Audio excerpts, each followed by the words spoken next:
Hey, Dr. Rodman here. This segment is called To Ice or Not to Ice? That is the question. For many years we've been taught that ice is the best way to go for healing an acute injury and reduce swelling. A great video kind of stirred up this interest in me to research this topic from Kelly Starrett from Mobility Wad. I recommend you guys check that out if you get a chance.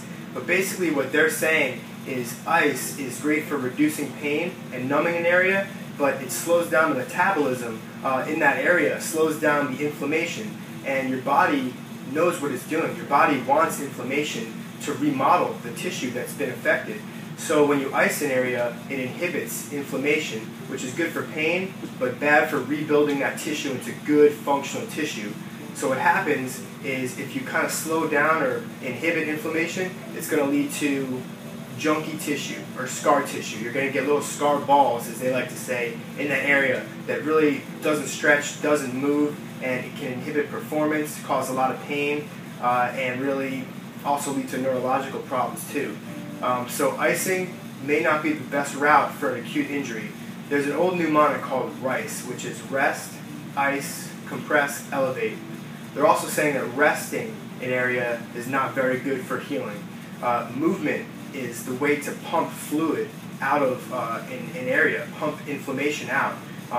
The lymphatic system, where the swelling is, or gets kind of transported back into our circulation from, is like a one-way valve without any contractile tissue. It just sits there like a hose, and it relies on the muscles around it to compress it so they can actually pump the fluid back up against gravity. So movement is the best way also to pump out fluid in an area. However, it can be tough to move an area if you've been injured. So electrotherapy is a great way to go. Muscle stimulation, which passively contracts the muscles so you don't actively have to do it. So it's not painful, but can pump fluid out of the area. Also, compression is a great way to pump fluid out of the area, and elevation.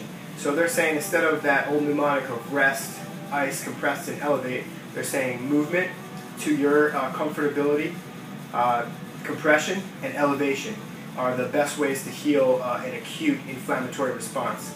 I'm going to attach the link to that video right here. I definitely recommend you watch it. It's a little lengthy, but that was basically the highlights from the video.